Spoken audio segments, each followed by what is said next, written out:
Big Bend National Park is incredible. I camped in an ancient volcano, cycled my craziest route yet through a desolate and remote desert right along the Mexican border. Now we are on day 6 of the Odyssey tour, a whopping 3,300 kilometers away from home, and we are flying down Highway 385 towards Big Bend. In the distance, that big ass guy. Wonder if that's where we're going. Okay, I think I just saw a pronghorn. It's like a deer looking thing. I'm gonna try and get a little closer and get out of my car and see if I can get some pictures of it without scaring it away. All right, there it is. Let's see how close we can get. Man, it's got some really cool antlers. Oh, there it goes.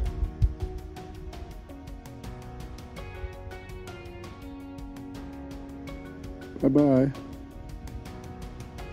Okay, while I'm stopped, this highway is nuts. So pretty. What in the world is that? Looks like a volcano.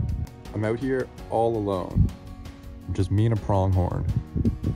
I can't believe this place is not busier. This is a treat, so I can't wait to see what Big Bend is like. Let's go. About to enter the park. Let's go. I'm really just winging it day to day, and I got really lucky with the last campsite up on top of the mountain. This is nuts. Oh my God. We're in like this basin on top of a mountain. I just drove up here and it was one of the most beautiful drives I've ever done.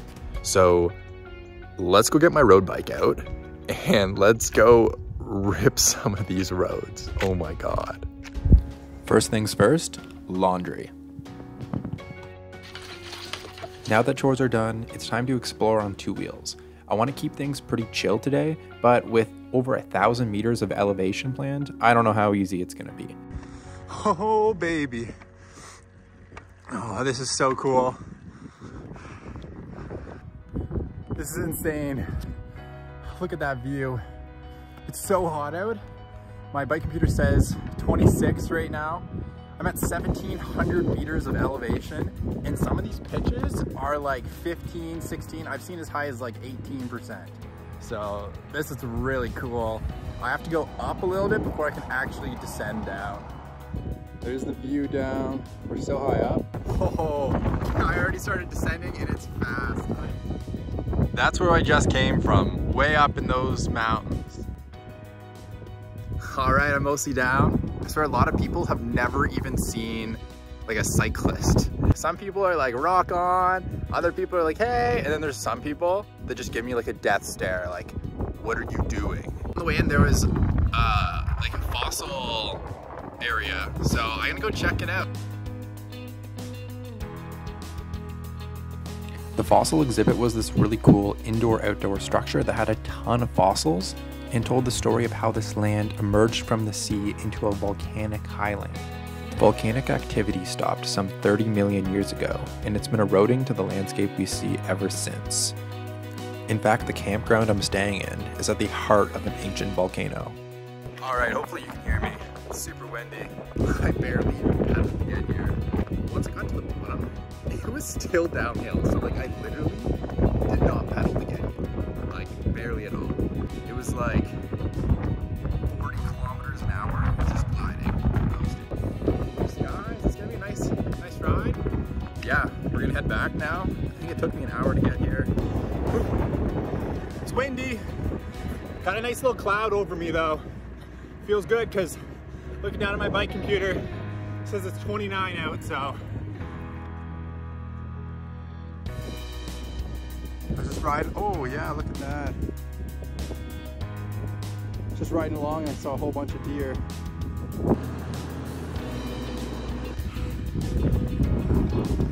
We're going up. Also there's all these tall plants. I have no idea what they are. Definitely over half the way up. I just stopped because like, look at this plant. Like, it looks like an aloe vera plant, but it's pretty nuts. Look at those jagged edges, and beside it we got a little cactus. Can you believe that Big Bend National Park is one of the least visited parks in all of America? Well, maybe that's because it's in the middle of nowhere, right along the Mexican border. But since we are in the middle of nowhere, the stars are going to be so nice tonight. Massive rock faces, trees on both sides. Oh, it's so cool. Almost at the top.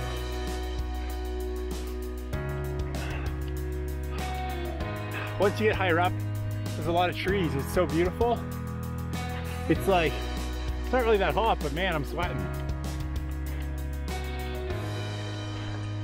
I arrived back in my car just to see the sun setting on the rocks. Of course, more amazing views. That's kind of the theme of this trip. Tomorrow I have planned one of my craziest rides yet. So I got a good yoga session, made a big bowl of pesto pasta to fuel up for tomorrow, and then I hit the hay. I was up before the sun to get an early start on the day. Started off with my favorite breakfast, eggs and toast, and then I was treated to a beautiful sunrise. Loaded my pockets with as much food as I could carry, and then I was off. Today's ride was ambitious and honestly semi-crazy.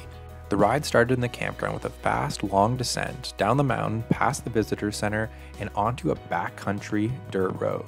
This gravel road winds through the backcountry of Big Bend before meeting up with the Rio Grande, a river that separates the borders of the United States and Mexico. After 80 kilometers of rugged desert roads, I eventually meet up with a paved road that starts winding through the mountains back towards the park. With 150 kilometers in my legs, I'll be faced with one last challenge: climb back up the mountain to my car. According to Strava, no one has ever completed this route. Less than 70 people have even cycled the backcountry roads of Big Bend, with only a small handful of people ever completing a loop in one day. But nobody dared to start and finish at the top of the mountain. So to be fair, I have no idea what I'm getting myself into. I found this road by just using Google Maps and trying to find a dirt path through a cool area. The ride started flawlessly. I was flying down the mountain, reaching speeds of well over 80 kilometers an hour on my gravel bike, and I even ended up passing a car. I estimated that this ride was going to take about 6.5 hours, meaning I'd be moving at an average speed of 25 kilometers an hour. I thought this was a fair estimation because the Texas roads I've been riding on the last few days looked like this: hard packed and fast. Nearly an hour into my ride, I said goodbye to the beautiful pavement and hello to the dusty desert roads. For the next 80 kilometers, I'm going to be in the backcountry with no cell service, and I'm not even sure if I'm going to see a single other person. So for safety measures, I gave Roberta a copy of my route and told her if I'm not back in 12 hours, which is about double the time I think it'll take me, you might have to call for help. Boy, this is rough. The first kilometer was a little rougher than expected, but right away I started going uphill and the slower speeds were a lot more comfortable. It gave me so much more time to look around at the beautiful scenery. Officially out on desert roads. It's warmed up a lot now. Arm sleeves off. Long ways to go.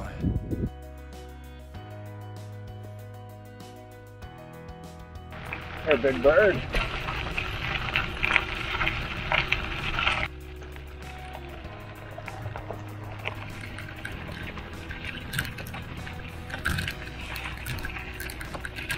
This road is so much rougher than I expected. It's just got like loose rocks everywhere, and from all the cars it's like hard packed, but it's like bumpy. There's like rivets all over the place. So I just did like probably like 5K of downhill and just like a 3% grade, and I didn't pedal at all. I was literally on the brakes. I can't even go faster than like 25 kilometers an hour on most of this. So after a few minutes I was like debating, do I even do this? Like, this is fucked.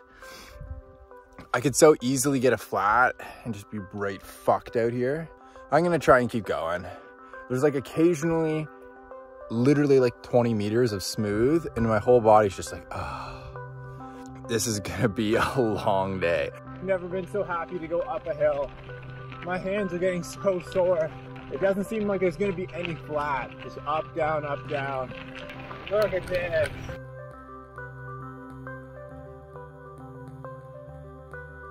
Oh my god. I go right. Seven. Black cap.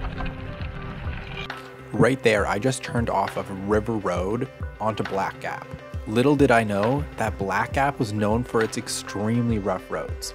I was just looking at a topographic map and saw that it went through some really cool terrain. I also failed to see this pretty good sized warning sign. It wouldn't have stopped me, but at least it would have mentally prepared me for what was to come.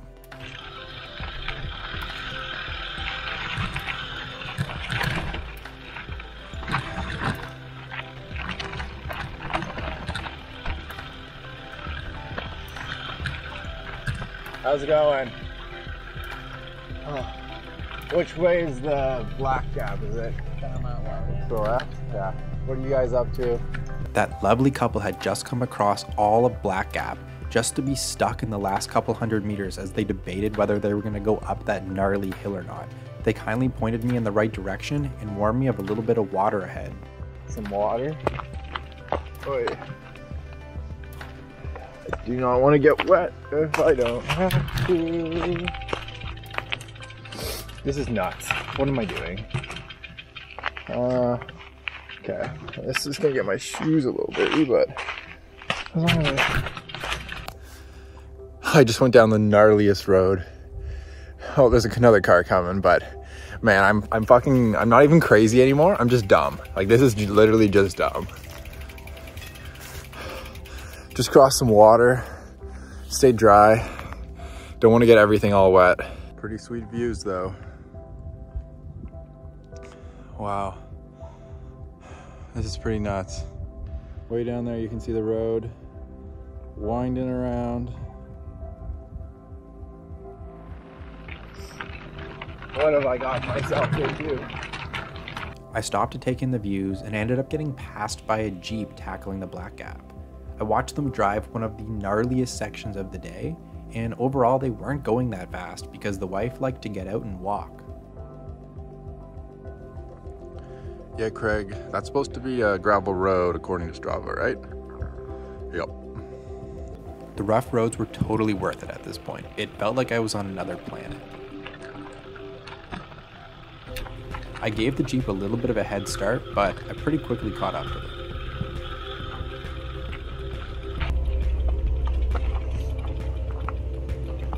Holy shit, this is nuts. Pretty crazy, eh? Well, some of this stuff I'm just gonna walk, but you're gonna walk. Like that last little bit was pretty crazy, but usually it's okay. Yes, some of it. It's just so rocky, like you know, I'd be worried you'd fall off it. Yeah, if it happens, it happens. But well, we're behind you. So yeah, well, that's good to know for now. David's a paramedic. Oh, is he? Yep. Oh, I couldn't be better. Retired, of course. Yeah, but I couldn't be in a better spot then. Having the Jeep following close behind and her husband being a paramedic made me feel a lot safer. Pretty quickly I left the Jeep in my dust and there was no one in sight. This rough road was really starting to wear me down, and honestly I would be going a little bit crazy if it wasn't for this unique landscape. I never knew what was around the corner, so I was always on my toes, focused and alert, making sure that I was taking the best line possible to avoid a crash. And whenever I had a spare moment, my head was up and I was taking in these remarkable views.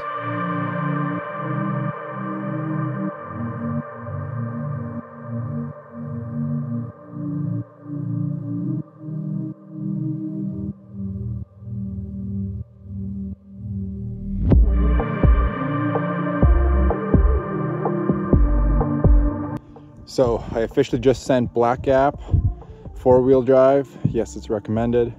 There's my buddies in the Jeep. They were following me most of the time. Castellon, that's where we're headed. Still probably like 100K to get back to my car. I knew I had a lot further to go, but looking back, I am just shaking my head. Black Gap, which is this little highlighted section here, was only 13.7 kilometers long, but took me just over an hour And at this point, as you can see, it's been almost exclusively downhill. Yet after 3 hours, I've only traveled 52 kilometers. This is not the pace I expected. And with a lot of climbing to go, this is starting to get a little scary.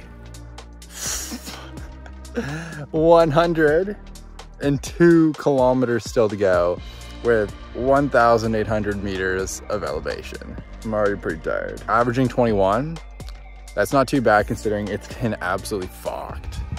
Roads are actually okay right now. I was slowly snaking my way towards the Rio Grande River when I got this fantastic view of this massive rock wall that's just on the Mexican side. I could see that the river was close by on my maps, but I never really got closer than 2 kilometers, so I actually never saw any water at all.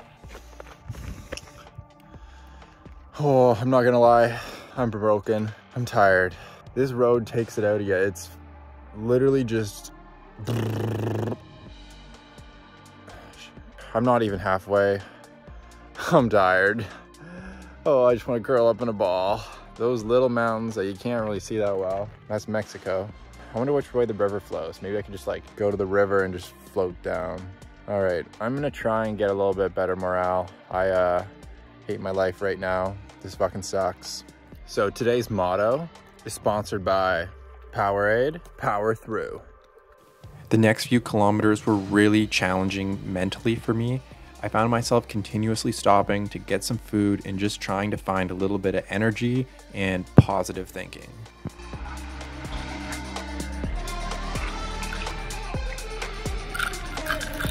We are a whopping 70 kilometers to go.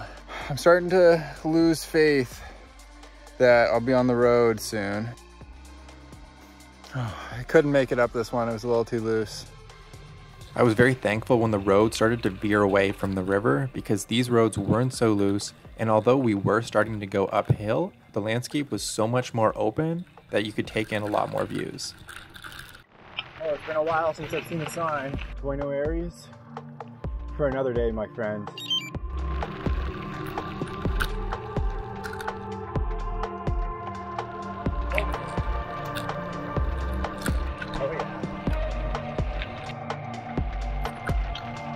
I just saw 3 cars go by. I still have 57 kilometers left, but there's a chance, there is a chance it might be paved road. And I swear to God, I'm gonna freak out if that's asphalt up there. This has been fucking insane. Oh, ladies and gentlemen, we got asphalt. Oh, let's go. My drivetrain sounds like shit, but I feel so good now. We're alive. We're on asphalt. Didn't die on that rugged shit. Birdie knows that I'm alive, so all good. Now that's a view. Despite being off the backcountry roads, the views were still incredible. I still have a long way to go with 2.5 hours or so until I get back to my car, and I'm not sure what's more painful, the uphills or the sound of my squeaky drivetrain. Just a casual mega climb. Boy. Oh, I came from down there. I guess I didn't pay enough attention to the elevation when I was planning this route because a 13-kilometer climb with the last 5K at 6% caught me completely off guard. After summiting the climb, I realized I was in a race with the sun, trying to make it home before the sun set. And with a little tailwind, I was rocketing my way to the bottom of the mountain. The climb back up the mountain felt like heaven compared to the mind-numbingly rough roads I spent all afternoon on. Now finally, after 8 long hours of cycling, I've made it to the summit, and I'm only a small descent away from my car, and I couldn't have timed it any better because the whole way down I got blessed with this sunset. Now I can't say I recommend this route, but it was an amazing experience and I am so proud of myself for making it through this really challenging day. Now if you like following along with my adventures, make sure you subscribe and hit that notification bell so that you don't miss my next video, because tonight I'm about to drive to Big Bend Ranch State Park, the sister park, for another adventure. In the next one, I explore Big Bend Ranch State Park, and I stumble across a whole bunch of abandoned buildings, including an abandoned mine. All right, let's check this one out.